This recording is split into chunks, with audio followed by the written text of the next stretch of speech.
Boker todo, muy buenos días familia. Hoy estamos en su programa radial Mi casa será tu casa, con la enseñanza de el mundo social en el primer siglo. Hoy estamos en su sexto día y estamos viendo lo que significaba el honor, la vergüenza en la familia, en la sangre, el grupo. Cuando digo grupo me refiero al lugar, eh, en la sangre, lo que era el vínculo paternal. Vimos los modelos de la enseñanza, lo que era pureza, hemos visto la pureza en la mujer, en el hombre. Y interesante, cuando uno observa todo lo que significa el honor y la vergüenza, no es alejado a la realidad, al presente. El honor en la familia, el honor en el apellido, en todo lo que hemos visto. Así que bueno, quiero darle la gloria y la honra a nuestro Padre Celestial, Jehová Sebaot, y a nuestro Rey, Yeshua HaMashiach, que nos permiten el poder estar aquí con todos ustedes a través de la plataforma Radio Shalom, en su programa radial Mi casa será tu casa. Recuerda que estamos en las redes sociales, en Telegram, en WhatsApp, Facebook y el canal de YouTube de la Kehilá de Yehoshua. Y también estamos en internet con el nombre de congregación, el Yo Soy, donde usted puede registrarse y hacerse miembro activo y disfrutar de los beneficios que ofrece la Kehilá de Yehoshua. Eh, Aunque somos una asamblea en línea, pero que estamos debidamente registrada con el nombre de Asambleas Alfa Omega. Quiero enviar un saludo fraternal a nuestros mentores, como lo es nuestro estimado amigo y amiga el Moriano Morales y su esposa la Mora Araceli de Morales. También al cuerpo de Morín de la Kehilá de Yehoshua, que hacen su aporte, su granito de arena.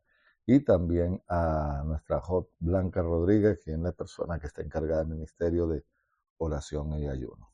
Bien, vamos a darle la gloria al Padre y decimos: Shema Israel, Jehová Eloheinu, Jehová Echad, Baruch Shem Kevod, Malchuto Leolam Baed. Escucha Israel a Jehová tu Dios, Jehová es primero y bendito sea su nombre de su glorioso reino, desde ahora y para siempre. Amén y amén. Bueno, y vamos a ver lo que significa la personalidad en el primer siglo, el individuo y el grupo.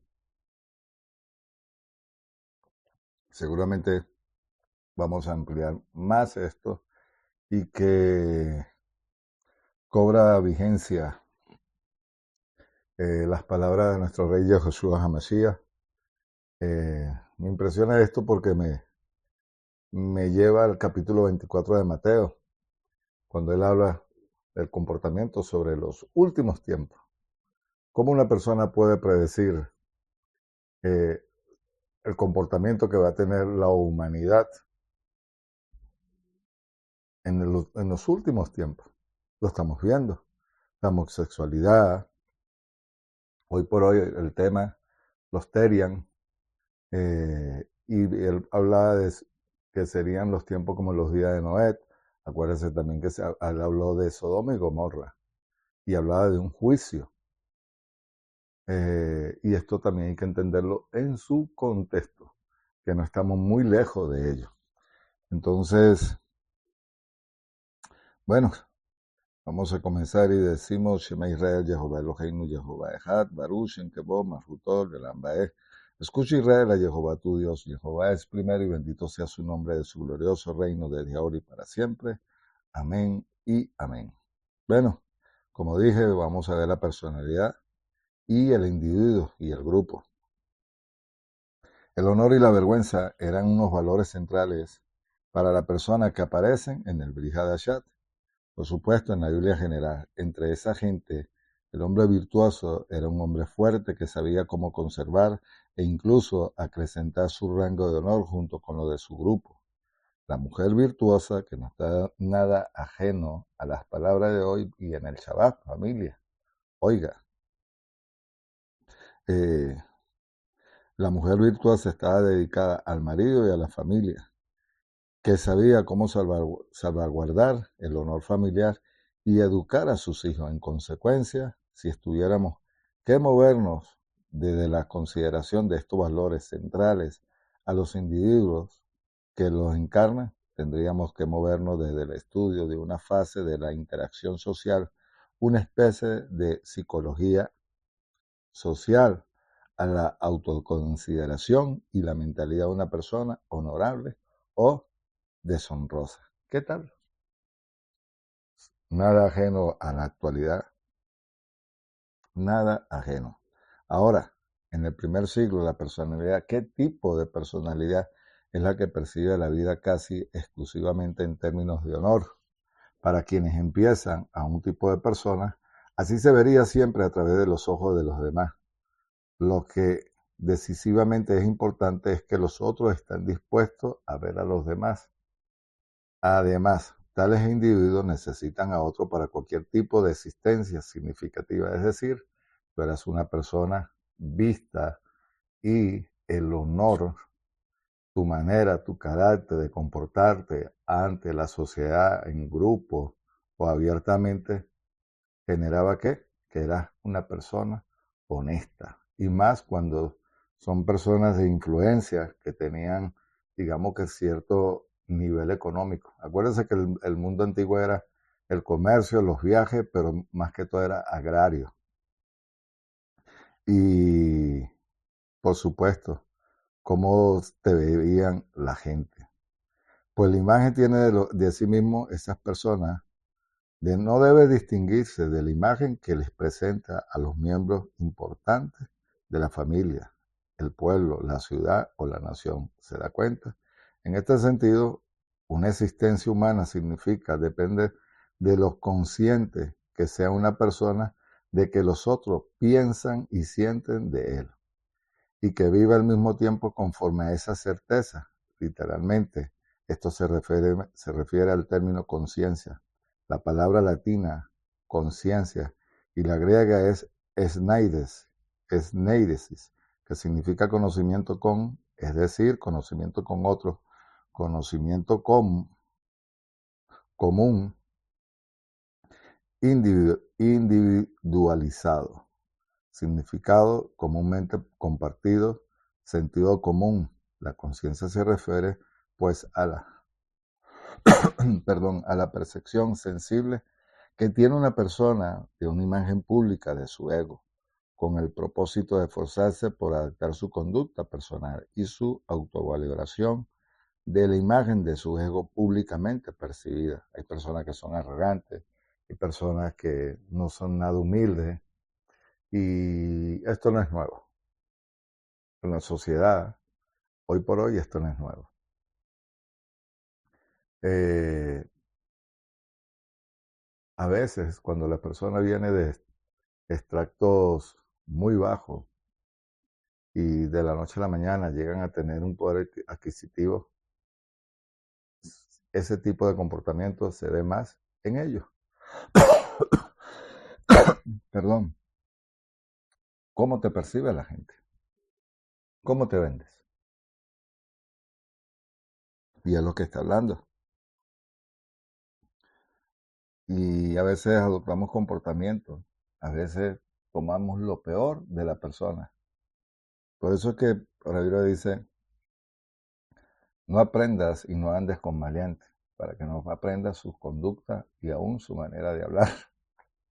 Es fácil de tomar, créanme. Ahora, una persona con conciencia es una persona respetable, honorable y con reputación.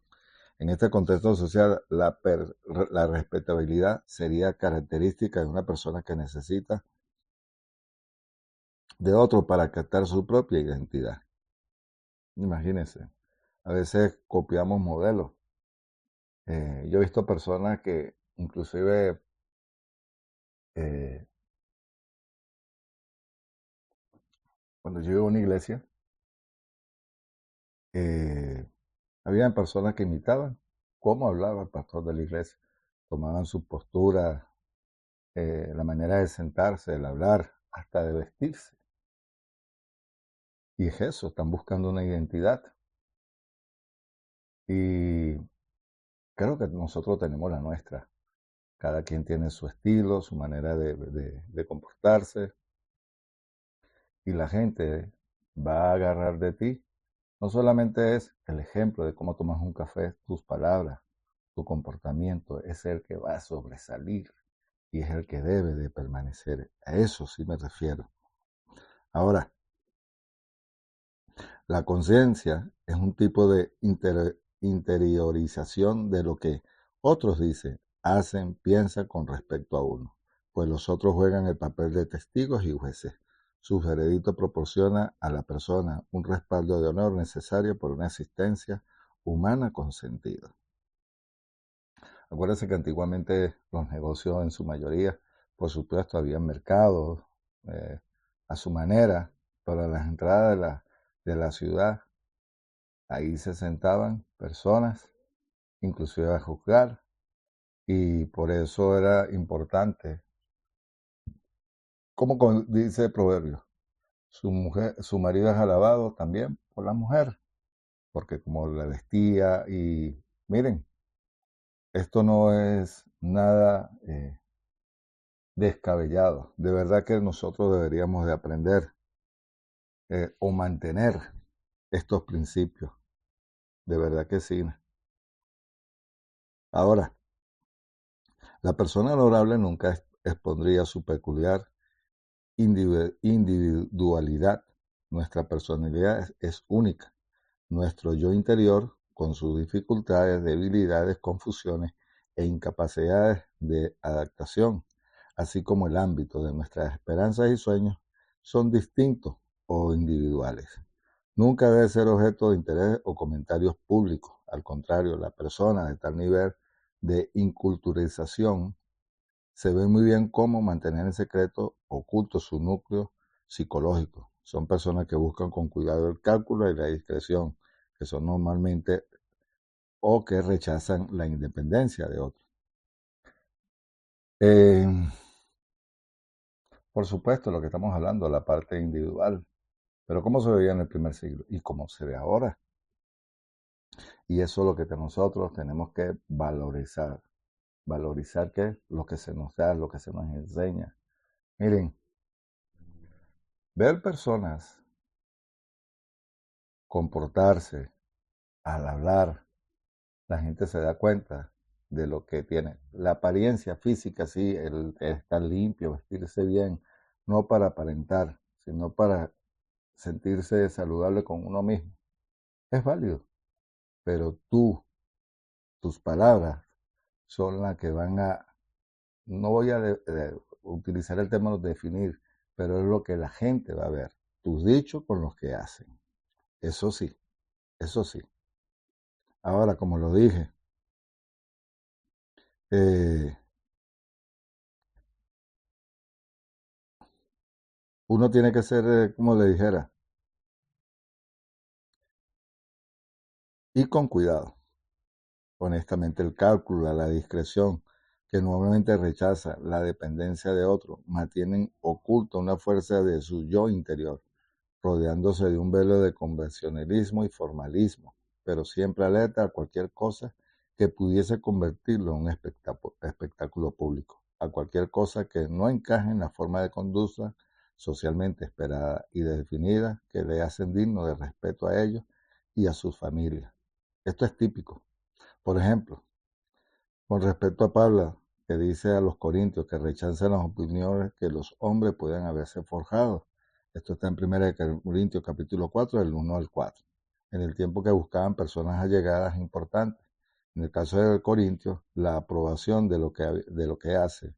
Y en 1 Corintios capítulo 9, el verso 1 dice, también Yeshua dejó de escrito como hombre de honor que no mira la cara de los hombres, pero que está interesado en saber quién de los hombres, quién soy yo. Y eso por decía Yeshua y está en Marcos. ¿Qué dice la gente? ¿Quién dice que soy yo? ¿Por qué? Porque era un hombre de honor.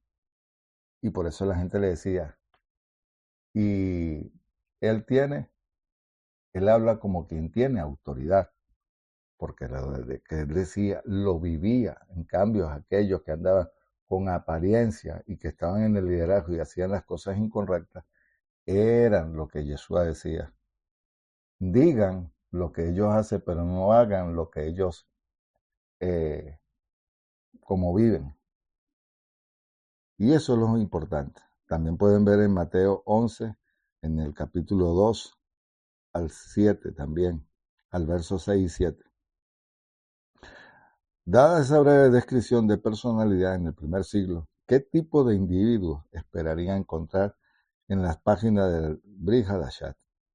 ¿Serían personas como nosotros y se sentirían culpables cuando hacían algo malo? ¿Se puede decir que tienen el mismo tipo de conciencia que nosotros? Nuestro tipo de conciencia, tal como el término usado en la mayoría de la gente, se refiere al dolor que sentimos por alguna acción específica de qué, del pasado, que nosotros mismos a solas juzgamos como mala por ser equivocada. ¿Se preocuparía nuestra persona del siglo I por las acciones específicas pasadas y ellos mismos juzgasen como malas? ¿O se preocuparían por acciones de las que otra persona pudieran decir que eran deshonrosas?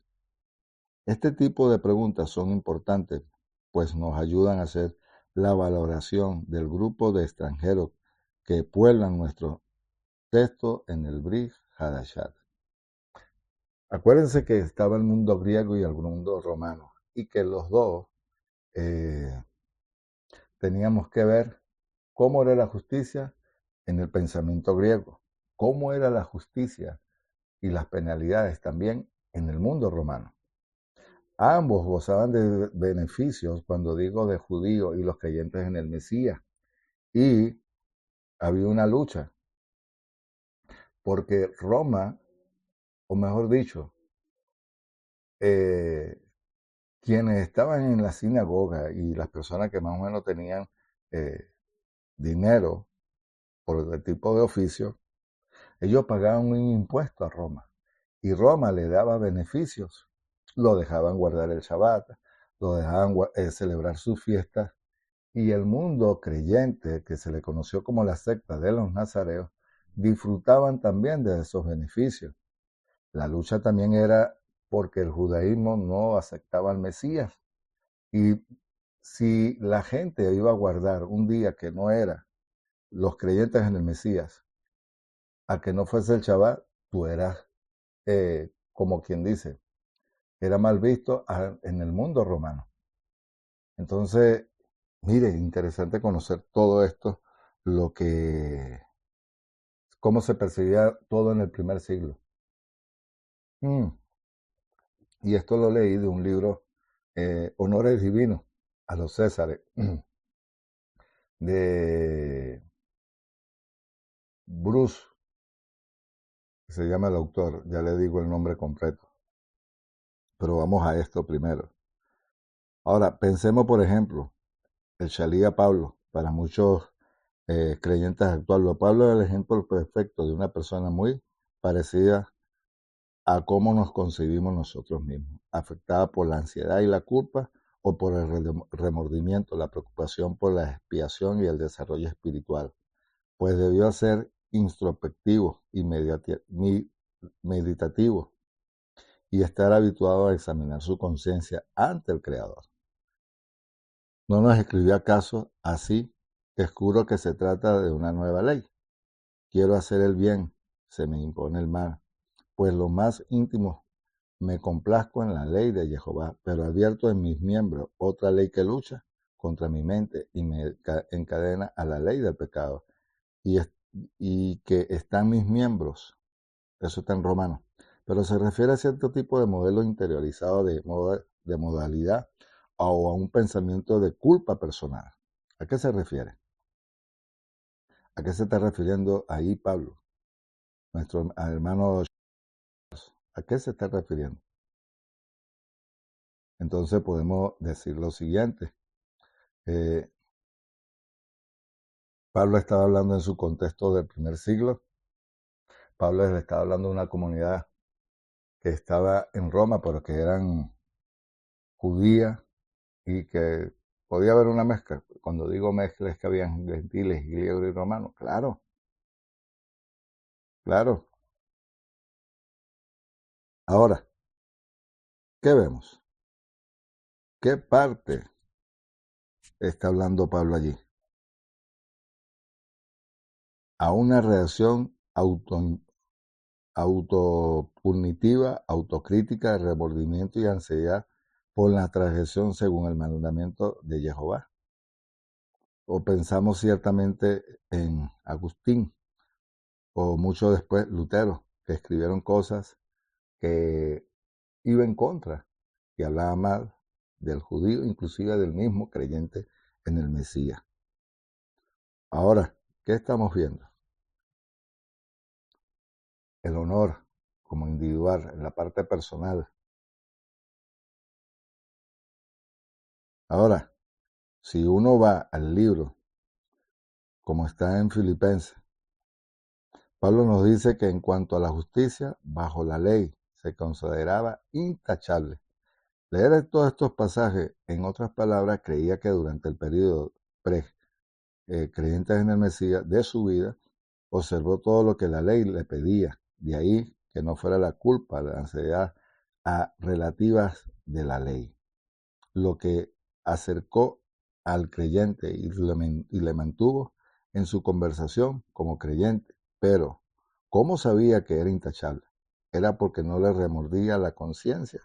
¿O era porque ningún allegado importante, gente de su público, le acusaba de actuar de modo vergonzoso, deshonesto y desobediente? ¿Qué tipo de autoconciencia revela Pablo en sus escritos? ¿Qué tipo de autoconciencia era típico de las personas en el Mediterráneo en el primer siglo? Vamos a ayudar a Kira a comprender de algún modo la personalidad en el primer siglo. Es elegido dos modelos de la antropología cultural para que parezcan encajar en los datos, o mejor dicho, que parecen encajar en los datos que nos ofrecen nuestros textos. El primero trata la conciencia no individualista, fuertemente orientada hacia el grupo.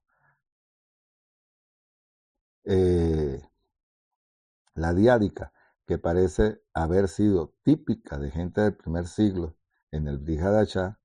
El segundo esboza la concepción de la estructura de la personalidad individual, que parece haber sido una característica de su cultura, de la subcultura semita de ese periodo e incluso anterior. O sea, es decir, atrás, ¿cuál era el comportamiento? ¿Qué tipo, inclusive en la dinámica establecida entre lo individual y el grupo, tal como lo descubrimos en el Bri Hadashah? ¿Qué tipo de comportamiento? Ahora, la personalidad orientada hacia el grupo.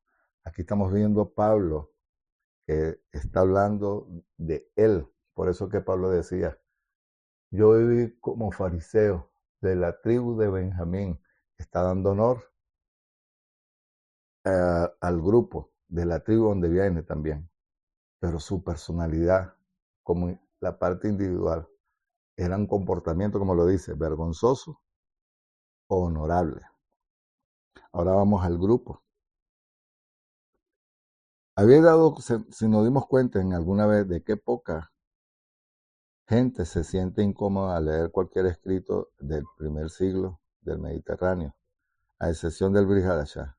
En su mayor parte, la gente que estudia la ley del Bri Hadashah lo hace porque cree que es la palabra del Creador. Sin embargo, si el nuevo o Bri Hadashah careciese de la impronta religiosa contemporánea que tiene, ¿cuántas personas de nuestra cultura lo encontraría seductor, atractivo o interesante? Se escandalizarían leyendo a Plutarco, a Josefo, a Filón, a Epíteto y a muchos, y a Rufo, a otros escritores de ese periodo. Según nuestros cánones, los escritos del primer siglo son generalmente aburridos. La razón principal es que quizá el centro de interés de esos escritos no coincide con el nuestro. Eso es lo que pasa, porque tú estás leyendo algo fuera del tiempo que para ellos era normal, para ti es aburrido. Pero que es interesante la parte honorable y que como grupo, por supuesto, van a venir críticas buenas y críticas malas. pero eso es lo que sucede. Ahora, ¿cuál es la razón principal? Es que quizá que el centro de interés de esos escritos no coincide con el nuestro. ¿Usted sabe por qué? Siempre que empezamos a hablar de alguno o de algo, de una persona o de algún problema social, nuestra conversación adopta casi invariable e inevitablemente tonos psicológicos. Adoptamos un punto de vista psicológico. ¿Por qué alguno de tus amigos tomas droga? ¿Por qué hay gente homosexual en tu escuela? ¿Por qué ese suicidio sin sentido? ¿Por qué está a punto de hundirse el matrimonio tuyo, el de tu tía o de un tío? ¿Por qué no te diviertes alguna vez o a veces? ¿Por qué tu amigo te invita a salir y tú no vas? ¿Por qué ciertas personas consiguen mejores notas, mejores puestos de trabajo o se hacen más amigos? ¿Por qué hay gente que siempre mantiene un secreto de nota y de su salario? ¿A cuántas de estas preguntas podrían responder sin recurrir a la psicología, a cuestiones de motivaciones internas y totalmente personales o razonables basadas en la personalidad, a experiencia de la infancia, el desarrollo de la personalidad, a la capacidad personal en términos de equilibrio, coeficiente intelectual, control emocional, historia personal, razones muy personales, etcétera y etcétera? En nuestra cultura hay una tendencia a considerar la estructura psicológica de su persona, el desarrollo de su personalidad a partir de su infancia, así como individualidad y su carácter único. Esas son las razones personales, quizá como elemento más importante. Miren, para comprender y explicar la conducta humana, tanto como la de los demás. Sin embargo, si lees con cuidado los escritos del Nuevo Testamento, Brit Hadashah, o cualquier otro escrito en el mismo periodo, te encontrarás una ausencia casi total de este tipo de información. Una razón es obvia del estado de esas cosas que la gente descrita en el Brit Hadashah, así como quienes la describen, no se interesaban ni se preocupaban por la información psicológica o la descripción de la personalidad. De otro modo, nos encontraríamos en tales escritos con tanta información de este tipo como podemos encontrarnos en una bibliografía, en una novela o un periódico actual. Ante la ausencia de la clase de información podría llegar la conclusión de que la persona mediterránea en el primer siglo no compartía o no entendía en absoluto nuestras ideas de individuo, y creo que tendría razón. Vamos a hacer una pausa y vamos por un té, un café o agua y ya regresamos con más. El mundo social en el primer siglo, en su programa radial, Mi casa será tu casa. Estamos de vuelta en unos minutos.